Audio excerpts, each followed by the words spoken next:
29 patay matapos masunog ang isang gusali sa Istanbul, Turkey.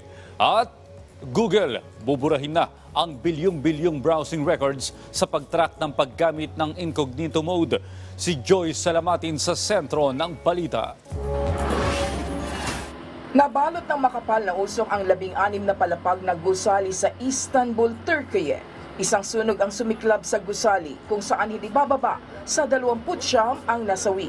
Ayon sa mga otoridad, nagmula ang apoy sa basement ng gusali kung saan ay nire-renovate ang isang nightclub. Inaresto rin ng mga otoridad ang 8 tao dahil sa sunog. Napag-alaman din na walang natatanggap ang mga otoridad ng request for authorization mula sa may-ari ng nightclub o contractor hinggil sa anumang renovation sa lugar. Patuloy ang investigasyon sa insidente. Pababalikin sa Colombia ang 13 mamamayan nito na nakakulong sa Ecuador sa executive decree na nilagdaan ni Ecuadorian President Daniel Noboa. Pababalikin sa country of origin ang mga banyagang nasintensyahang makulong sa kanilang bansa. Layon ng nasabing kautusan na mabawasan ang overcrowding sa mga magulong piitan sa Ecuador.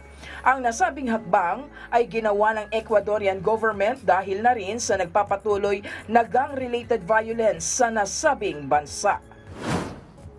Buburahin ng Google ang bilyong-bilyong records na naglalaman ng personal na impormasyon matapos magkaroon ng lawsuit settlement.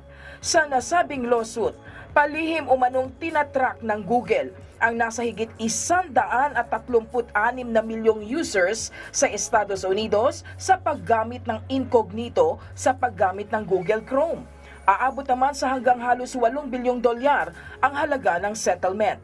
Para naman sa nagsampa ng kaso na si David Bowies, maituturing na historic step ang nasabing settlement. Kinakailangan anya kasi ng transparency mula sa mga giant tech companies. Joyce Salamatin para sa Pambansang TV sa Bagong Pilipinas.